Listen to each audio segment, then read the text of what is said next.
Line solid होते हैं उसमें पार्टिकल्स क्या होते हैं, या पार्टिकल्स आप कह लो, एटम्स कह लो, पॉइंट कह लो, which is in the form of sphere, ठीक है। तो वो क्लोजली पैक्ड होते हैं। इसी के बारे में हम लोग अभी आगे स्टडी करने वाले हैं कि ये क्लोज पैकिंग होगा कैसे, ठीक है।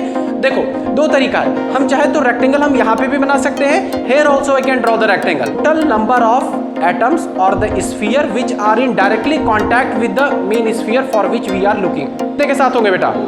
4 एटम से ज़्यादा नहीं होने वाला है, ठीक। एक अरेंजमेंट आपका ये हुआ, ठीक है। तो अब इस फिगर को आप याद रखना ध्यान से। पहला क्वेश्चन क्या था बेटा हम लोग का, ठीक है। पहले क्वेश्चन का आंसर आप लोगों ने कर लिया होगा। देखो उसमें क्या था, कोई क्वेश्चन बोलो, बुक कॉपी दो, कोई अच्छे से लिखा है बेटा, तो लिखा है क्वेश्चन प्रॉपर, लो। देखो फर्स्ट क्वेश्चन में क्या था, cubic solid made up of 2 atoms, ठीक है। क्वेश्चन आपने गलत दिखा बेटा। ये जो आपका क्यूबिक सॉलिड है वो किससे मिलकर बना है बेटा, 2 एटम से मिलकर बना है आपका। कौन कौन सा, एटम ए और साथ में एटम बी प्रेजेंट है उसके अंदर। Atom A R present at the corner. Atom A आपका कहाँ पे प्रेजेंट है, कॉर्नर्स पे प्रेजेंट है। तो जो एटम कॉर्नर पे प्रेजेंट होता है बेटा उसका कंट्रीब्यूशन कितना होता है, 1/8। और कितने कॉर्नर्स होते हैं आपके क्यूबिक यूनिट सेल में, 8 होते हैं। तो 8 × 1/8 total you will get the 1। मतलब ए के कितने एटम है, 1 है, ठीक। उसके बाद कह रहा है बेटा आपका क्यूबिक सॉलिड बेटा, ठीक है, at the corners, B at the centre of the unit cell. B भी आपका कहाँ पे प्रेजेंट है, सेंटर पे ही प्रेजेंट है। तो बी में भी कितना हो जाएगा बेटा आपका, देखो 1/8 × 8 क्रॉस मल्टीप्लाई कितना मिल जाएगा आपके पास, 1। यानी ए का भी एक एटम है और बी का भी एक ही एटम बेटा। तो यानी मॉलिक्यूलर फॉर्मूला आपका कंपाउंड का क्या हो जाएगा, समझ आई बात, ठीक है। ये फर्स्ट क्वेश्चन का आंसर था, ठीक है। और सेकंड क्वेश्चन बताते हैं उसके बाद। क्लियर है, इसमें किसी को डाउट। सेकेंड क्वेश्चन देखो, a unit cell consist of a cube, ठीक है, in which there are 8 atoms at the corner, ठीक है। एक यूनिट सेल है जिसमें ए क्या है बेटा आपका, कॉर्नर्स पे प्रेजेंट है। एटम ए आपका कहाँ पे प्रेजेंट है, कॉर्नर्स पे प्रेजेंट है atom A. But in one more thing is given there that, उसके बाद आपने लिखा है बेटा ए एटम्स और बी एटम आपका कहाँ है, फेस सेंटर्ड पे। बी एटम आपका कहाँ पे प्रेजेंट है, बी आपका फेस सेंटर्ड पे प्रेजेंट है, ठीक है। उसके बाद देखो क्या लिखा बेटा यहाँ पे, 2 A atoms are missing. 2 A atom आपके क्या है बेटा, मिसिंग है क्यूबिक लैटिस से। यानी अभी हम लोग क्या करते थे, जो यहाँ 8 से मल्टीप्लाई करते थे, now we will be multiplying with the number 6 से मल्टीप्लाई करेंगे। तो ए का जो कंट्रीब्यूशन है वो कितना लिखेंगे बेटा, देखो आप इस तरीके से पूरा करके लिखोगे। ए मार दूंगा, शकल पहचान नहीं आएगी, पढ़ाते समय मत बोलना, भूल जाओगे कोचिंग का रास्ता। बोल के दिखाओ, बताते हैं अब तुम्हें, बोलो एक शब्द निकले तुम्हारे मुंह से।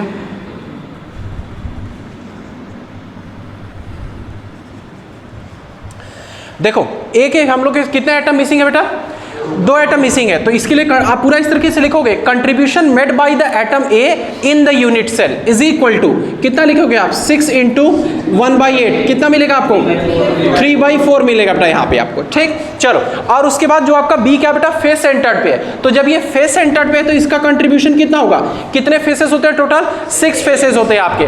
तो 6 × और जो फेस पे होता है उनका कंट्रीब्यूशन कितना होता है बेटा, 1/2। दो बार बता चुका है चीज।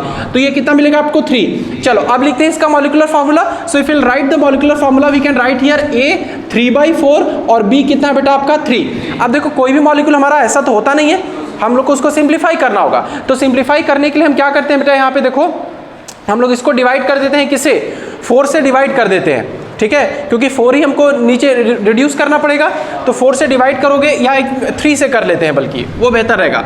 तो आपका यहाँ से फॉर्मूला आ जाएगा बेटा AB3, ठीक, सॉरी हाँ सॉरी AB4, ठीक है, उसको हटा देंगे, ठीक है। तो ये आपका फॉर्मूला आ गया कंपाउंड का, ठीक। इस तरीके से इसके क्वेश्चन आते हैं। ये शॉर्ट आंसर टाइप क्वेश्चन है, देखो, ठीक है। इस टाइप के शॉर्ट आंसर टाइप क्वेश्चंस आपके आते रहते हैं। जब चैप्टर खत्म हो जाएगा, जब टेस्ट लूंगा, तो इसी टाइप के क्वेश्चंस आपसे कराए जाएंगे, ठीक। अब चलो विदाउट वेस्टिंग टाइम अब हम स्टार्ट करते हैं आज की क्लास के बारे में, ठीक है। इस पे क्वेश्चन मुझे कल ही कराना था, कल मैं नहीं करा पाया था, जस्ट बिकॉज सर्टेन रीजन। एक दूसरे टाइप का बेटा मार्कर लेकर आएगा वहाँ से, टेबल पे होगा, जाओ। नमस्ते बेटा, देखो स्टार्टिंग हम लोग का चैप्टर तरीके से देखा जाए तो चैप्टर का स्टार्टिंग हमारा सॉलिड से हुआ था और बेसिकली उसमें हम लोग स्टार्ट कहाँ से किए थे, क्रिस्टलाइन से, क्योंकि अमॉर्फस का तो आगे कोई क्लासिफिकेशन हमने पढ़ा नहीं था, क्रिस्टलाइन का फॉर्म पढ़ा था, ठीक है। फिर वहाँ से हमने जो सेकेंड लास्ट क्लास में हम लोग ने बात की थी, किसकी बात की थी बेटा, क्रिस्टल लैटिस की या तो स्पेस लैटिस की बात की थी हमने, ठीक। और उसमें मैंने आपको ये बताया था बेटा कि ये जो पार्टिकल्स होते हैं आपके, जिसको कि आप स्फीयर के फॉर्म में बना रहे हो, वो हमारे क्या होते हैं, एक ऑर्डर्ड वे में क्या रहते हैं, अरेंज रहते हैं, ठीक है। तो ऑर्डर्ड वे में कैसे अरेंज है बेटा, वो क्लोजली पैक्ड है एक तरीके से कह सकते हैं। तो यही इनका जो क्लोज पैक्ड स्ट्रक्चर है वही हमको अब नेक्स्ट टॉपिक पढ़ना है। तो नेक्स्ट हेडिंग कीजिएगा, क्लोज पैक्ड स्ट्रक्चर।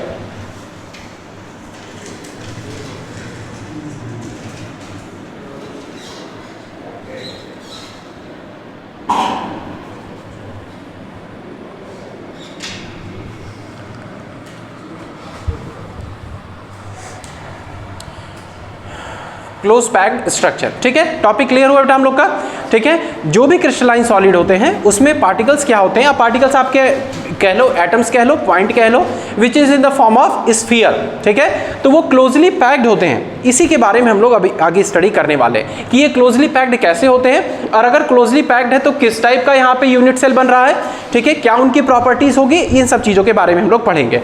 उसके पहले एक इंपॉर्टेंट पॉइंट यहाँ पे बता देता हूँ बेटा, ये जितना ज़्यादा क्लोज पैक होंगे, मतलब इनके बीच में अगर स्पेसेस जितना कम से कम होगा, more will be the less space, higher will be the stability of the crystal, ठीक है। मतलब, और in other words I can say that the extent the crystal will be more, sorry, the spheres will be more closely packed, greater will be its stability।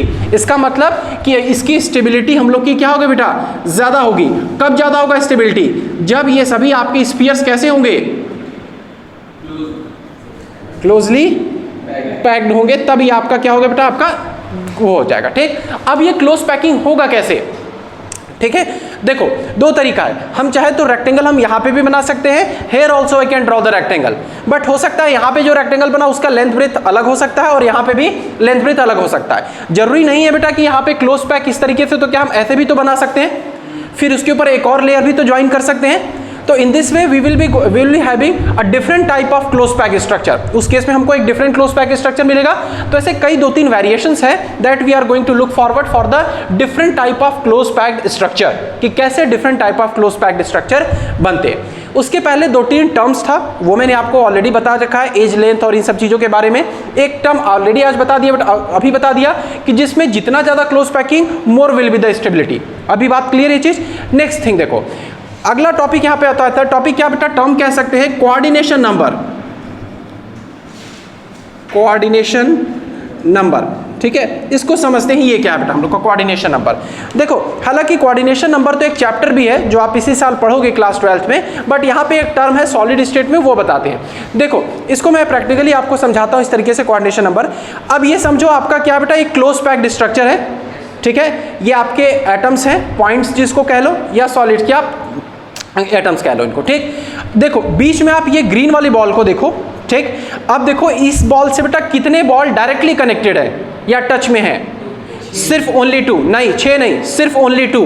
तो हम कहेंगे बेटा कि यहाँ पे इसका जो कोऑर्डिनेशन नंबर है वो कितना है, 2, ठीक है। तो it does mean the definition of coordination number which we can say is that total number of atoms or the sphere which are in directly contact with the main sphere for which we are looking, ठीक है। समझ पा रही बात, तो इसको हम लोग बोलेंगे कोऑर्डिनेशन नंबर। तो अभी कोऑर्डिनेशन नंबर क्लियर हुआ, क्या है कोऑर्डिनेशन नंबर बेटा, वो सभी एटम्स जो हमारे क्या होंगे, डायरेक्टली कांटेक्ट में होंगे, डायरेक्टली कांटेक्ट होंगे या जस्ट उससे टच रहेंगे, उसकी हम लोग कहेंगे, ठीक है। अब रेस्ट ऑफ द बॉल के लिए इन्होंने क्वेश्चन पूछा है, ये भी देख लो। अगर हम इसके लिए कंसीडर करेंगे तो भी इसके लिए ये 2 बॉल्स होंगे, तो हमेशा क्या होगा बेटा, आपका 2 ही होगा कोऑर्डिनेशन नंबर इसका। क्या चीज, देखो अभी क्या अगर हम कहते बेटा कि ये क्या लाइन आपकी कंप्लीट है, ऑफ कोर्स नॉट, ये लाइन इधर भी एक्सटेंड किया जाता है, इधर भी एक्सटेंड किया जा सकता है, तो हम नहीं कह सकते ना कि ये क्रिस्टल हम लोग का कंप्लीट है, हो सकता है इसके आगे और एटम्स होंगे, ठीक है। तो ये चीज है, चलो तो ये हमको क्लियर हो गया बेटा। अब हम बात करते हैं हम लोग का कि क्लोज पैक्ड स्ट्रक्चर कैसे हो सकते हैं। देखो अगर मैं कह रहा हूं बेटा कि आपसे हम मैथमेटिक्स पढ़ रहे हैं तो हम 2 तरीके से फिगर्स को ड्रॉ करते हैं, इधर इन 2 डायमेंशन और इन 3 डायमेंशन, ऐसा ही करते हैं। सिमिलरली हम लोग जो स्फीयर्स को या क्रिस्टल को जब हम ड्रॉ भी करेंगे तो there also we can have a 2 dimensional structure as well as 3 dimensional also. जब 3 डायमेंशनल करेंगे तो काफ़ी चीज़ें एक्सटेंड हो जाएंगी, और 2 डायमेंशनल करेंगे तो मैं बोर्ड पे ही करा सकता हूँ। ठीक, देखो कैसे। अब हमारे पास एक क्रिस्टल था, ठीक, सॉरी एक पॉइंट था या एटम था, आगे मैंने उसको एक्सटेंड करते गया। ठीक है, तो यहाँ पे एक्सटेंशन में क्या करूँ बेटा, सिंपल और सिंपल एक ही डायरेक्शन में कर रहे हैं। ठीक है, तो ये हम लोग का क्या कह सकते हैं इसको, close pack structure in 1 dimension. इसको हम लोग क्या कह सकते हैं बेटा, ठीक है, इसको हम लोग बोल सकते हैं क्लोज पैक्ड स्ट्रक्चर इन, ठीक है, 1 डायमेंशन। जिसका कि एग्जांपल देखो अभी आपके पास था। ठीक है, ये एक ही डायमेंशन में है आपका। ठीक है, एक dimension, close pack structure in 1 dimension. इसको हम लोग 1 डायमेंशन का क्लोज पैक स्ट्रक्चर कहते हैं। ठीक है, तो अगर क्वेश्चन यहां से आया बेटा कि कोऑर्डिनेशन नंबर कितना होगा एटम का in close pack structure in 1 dimension, so it's 2। ठीक है, ये इसमें होगा हम लोग का। ठीक, ये चीजें। तो जैसे अगर मैं इसमें बात कहूं बेटा कि अगर मैं इसका नाम देता हूं कि हम लोग का ये जो लेयर है ए टाइप का है, लेयर हम लोग का ए टाइप है, तो आगे भी कैसा मिलेगा आपको, ए टाइप का ही मिलेगा, सेम मिलेगा, डिफरेंट नहीं मिलेगा। उसका कोऑर्डिनेशन नंबर कितना रहेगा, 2 रहेगा।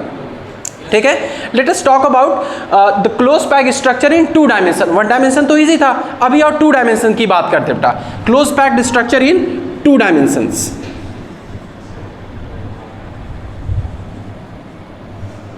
ठीक है, अब ये जो close packed structure in 2 dimension है, ये भी फर्दर 2 टाइप्स के हैं।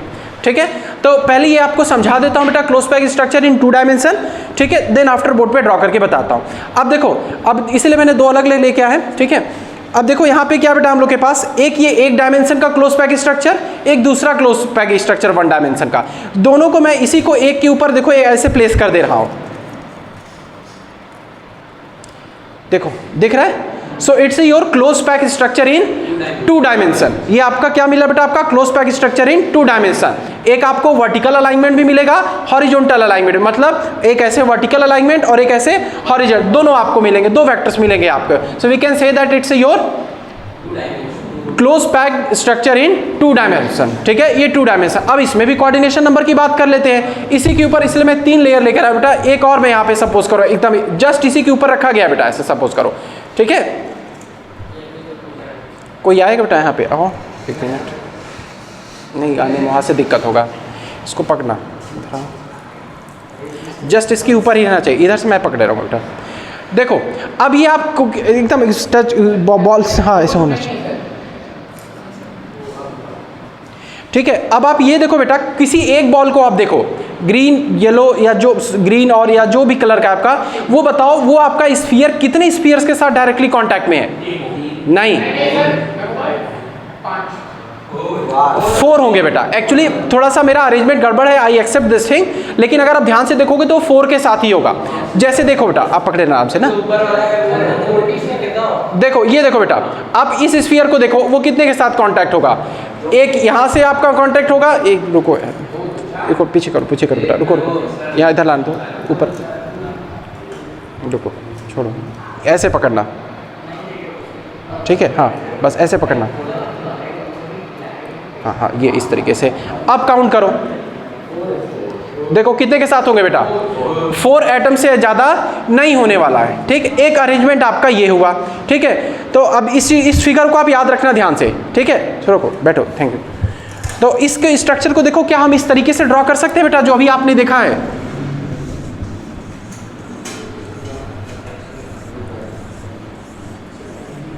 कुछ ऐसा ही स्ट्रक्चर था आपका, ये एक और इसी की एक और लेयर हमने ड्रॉ कर लिया, सपोज करो। Got it? अगर मैं इस लेयर को कह रहा हूं बेटा ए टाइप, तो this layer will also be of A type. ये भी लेयर आपका कैसा होगा? ए टाइप, क्योंकि डिफरेंट नहीं था।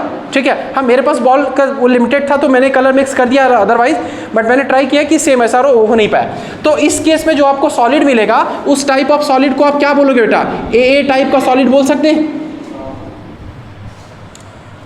किसी को बुलाना होता है बोलते हैं ना, ये वो वाला नहीं।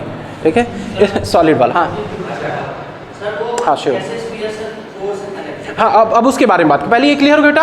अब ये स्फीयर को आप मान लो, चलो सपोज करो बेटा हमें इस स्फीयर की स्टडी करनी है। अब देखो ये स्फीयर कितने स्फीयर के साथ डायरेक्टली कांटेक्ट में है? 1 2 3 4 4 स्फीयर के साथ ही कांटेक्ट में रहेगा आपका। इसका मतलब ये क्लोज पैक स्ट्रक्चर जो 2 डायमेंशन का होगा, उस केस में आपको जो कोऑर्डिनेशन नंबर मिलेगा वो कितना मिलेगा बेटा आपको 4। But there also the condition, इस केस में अगर आप ये चारों स्फीयर्स को ये ज्वाइन करो बेटा, तो आपको देखो क्या, सॉरी, ये स्फीयर्स को आप ज्वाइन करोगे तो क्या मिलेगा आपको, स्क्वायर मिलेगा।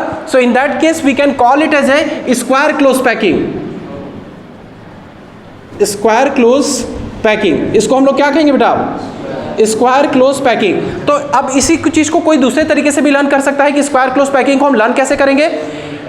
एक 2 डायमेंशन का एक ऐसा क्लोज पैक स्ट्रक्चर जिसमें एक लेयर को जस्ट उसी के ऊपर रख दिया जा रहा है। देखो यही तो हमने किया था, एक लेयर को जस्ट उसके ऊपर रखा था, फिर इसके ऊपर रखा था। इस केस में जो हमको 2 डायमेंशन का क्लोज पैक स्ट्रक्चर मिला, that will be your square close packing. Coordination number कितना, समझ में आई बात, ठीक। अब दूसरा इसी में चेंजेस थोड़ा सा और कर सकते हैं बेटा। चेंजेस क्या करेंगे यहाँ पे, देखो ये बता रहा हूँ अब फिर से इसी चीज से आपको, ये मैं भूल गया था, आपको क्लास में बैठाया हूँ फिर अचानक से देखा मैंने, इसलिए घर गए दोबारा तब लेकर आए।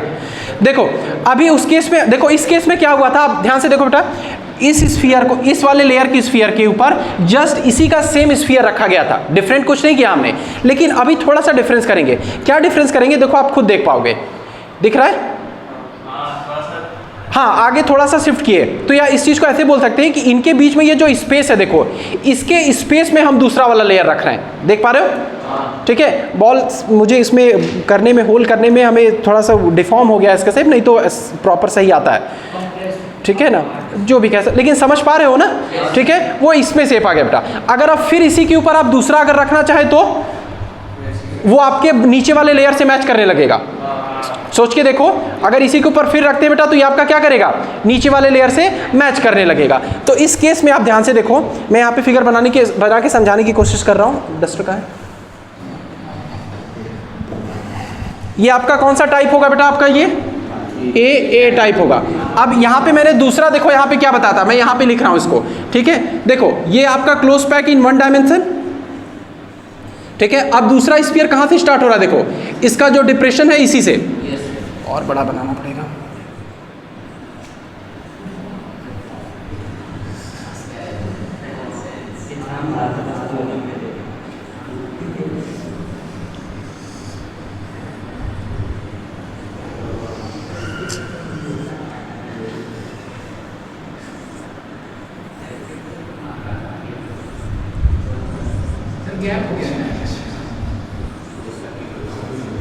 ठीक है बेटा। देखो ये आपका लेयर ए टाइप है, ठीक है, स्टार्टिंग में लेयर ए टाइप, लेकिन this layer is not exactly equal to this one, तो इसको आप बोलोगे बेटा लेयर बी, ठीक है। लेकिन ए वाला देखो आपका, सॉरी नीचे वाला जो थर्ड लेयर है, ठीक है, नेगलेक्ट दिस गैप, सॉरी, ठीक है, ये आपका देखो एग्जैक्टली इसके जैसा मैच कर रहा है, तो यहाँ पे आप क्या बोलोगे बेटा, इसको ए टाइप, ठीक है। तो यानी इस केस में जो आपका सॉलिड मिलेगा वो कैसा मिलेगा बेटा आपको, ए बी ए टाइप का, मतलब और इसके आगे और लेयर अगर बढ़ेगा तो क्या होगा, ए बी ए फिर बी कंटिन्यू हो जाएगा, ये आपका ऐसे लेयर पर चलेगा, ठीक है। क्या है ये आपका close pack structure in 2 dimension. जैसे यहाँ पे स्क्वायर क्लोज पैकिंग का आओ देखते हैं, यहाँ पे क्या है बेटा, ये स्फीयर आपका टोटल 6 स्फीयर के साथ ज्वाइंट है, ठीक है। अगर आप ध्यान देखोगे तो देख, चलो अगर इसी का देखते हैं हम लोग, देखो ध्यान से 1 2 3 4 5 और एक 6, ठीक है। देखो क्या बनेगा यहाँ पे बेटा, आपका हेक्सागन बन रहा है आपका। So in that case this will be called as hexagonal close packing. इसको आप क्या कहिएगा बेटा, हेक्सागोनल क्लोज पैकिंग आप इसको कहिएगा। इसके केस में बेटा ये जो आपका स्फीयर था, ये कितने स्फीयर के साथ डायरेक्टली कांटेक्ट में है, 6 डिफरेंट स्फीयर के साथ। तो इस केस में आपका कोऑर्डिनेशन नंबर कितना होगा बेटा, 6 होगा, different coordination number. This is how we obtain the close pack structure in 2 dimensions also, ठीक है। और 2 डायमेंशन में भी क्या है, फर्दर 2 टाइप है आपका, कौन कौन सा, सबसे पहला है स्क्वायर क्लोज पैकिंग। क्या होगा स्क्वायर क्लोज पैकिंग में, 1 sphere will be in the directly contact with the 4 different spheres and the type of the solid will B A dash, ठीक। इसमें होगा कोऑर्डिनेशन नंबर कितना होगा आपका, 4 होगा, ठीक है। While talking about the hexagonal close packing, the different layer, ठीक है, how we will form this layer, to form this type of hexagonal close packing, the different layer, that is the layer which is different from the A, will be fit into the depressions of the layer A। मतलब जो उसके बीच में जो depressions आ रहा है उसके बीच में उसको शिफ्ट किया जाएगा, and this is how we will obtain the another type of layer called as the layer B, ठीक है। फिर नीचे जो तीसरा लेयर रखोगे that will be replicate to the layer A, वो लेयर ए जैसा ही लगेगा, therefore the type of the solid will be, and the one sphere is in contact with the 6 different spheres, ठीक है। So therefore the coordination number will be the 6, so therefore we can say that is a hexagonal close packing, ठीक है। One more information that must be written in the your note point, वो हमें क्या लिखना चाहिए बेटा, एक चीज देखो ध्यान से। So if you closely monitor और if you will closely look at this two close packed structure in 2 dimension, whether it's a square close packing और a hexagonal close packing, do let me know where you can obtain where you can see the more number of empty spaces, whether in square close packing or hexagonal close packing. Of course, in square close packing we can see over here that the empty spaces eventually which we'll call as a void or a hole in this chapter, relevant chapter. So it does mean square close packing में बेटा आपके पास empty spaces क्या हैं, ज़्यादा है। In your square close packing, empty spaces are more as comparative to hexagonal close packing. So therefore we say that the hexagonal close packing is more efficient than the square close packing. इससे MCQ question बन सकता है आपका, ठीक। Square close packing आपका ज़्यादा efficient नहीं है, just because there is the more number of empty spaces which we called as a void और which we called as a hole then comparative to hexagonal close packing. समझ आई बात? ये पूरा कंप्लीट इंफॉर्मेशन था आपका किसका, क्लोज पैकिंग इन 2 dimension, ठीक है। ये आपका क्लोज पैकिंग इन 2 डायमेंशन की बात हो गई बेटा। Similarly we can think about the close packing in 3 dimension as well. अब हम 3 डायमेंशन के बारे में भी बात कर सकते हैं। तो 3 डायमेंशन में क्या होगा, देखो ये चीज ये कल करके दिखाऊंगा, आज पॉसिबल नहीं हो पाएगा ये चीज करके दिखाना। अभी देखो ये आपका क्या बेटा, close pack structure in 2 dimension. अब इसी पे मैं क्या करूं बेटा, एक लेयर और लगा दूं, फिर तीसरा लेयर एक और आगे बढ़ा दूं। दिस इज हाउ, हाँ इसी के लो ऐसे रखूं, अगर मान लो ऐसे रख दिया तो इसके ऊपर आप लेयर रखते जाओ, you will obtain the close pack structure in now 3 dimension. अब वो 3 डायमेंशन में आपको मिलेगा जो कि हम लोग कल पढ़ रहे होंगे। इतनी बात पहले समझ में आई? चलो इसे लिखवाते हैं।